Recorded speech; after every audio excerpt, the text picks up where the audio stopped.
Questa sera abbiamo organizzato insieme a questo nostro grande amico Alberto di Castelnuovo Don Bosco una serata molto particolare.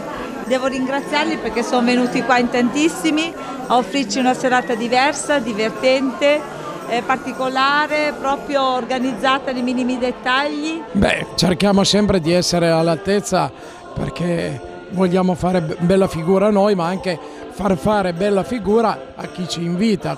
Noi siamo un gruppo storico, il nostro gruppo, i Signori di Rivalba, un altro anno fa 20 anni che esiste e quindi ha cercato in questo periodo di estendere il suo sapere, il suo fare, il suo volere sia nello storico che nelle danze, nel mangiare, nella cucina, nella ricercatezza dei costumi.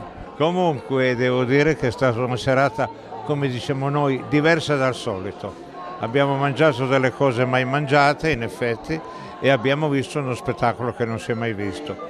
È sempre una grande festa quando ci troviamo. Questa volta sono venuti loro a trovarci perché noi siamo già andati e quindi bene su tutta la linea. Beh, siamo diventati degli amici, esatto, degli amici e una famiglia abbastanza coesa, anche per cui non c'è bisogno di tante cose per riuscire a capirci, cercando di fare una festa tutti insieme per star bene tutti insieme.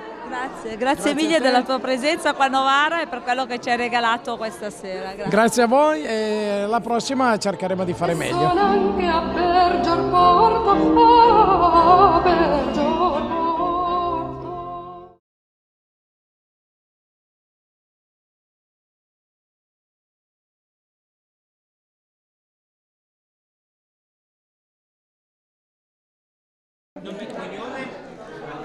Io sono Alberto Morente, il presidente del gruppo storico I Signori di Rivalba di Castelnuovo Don Bosco, Asti.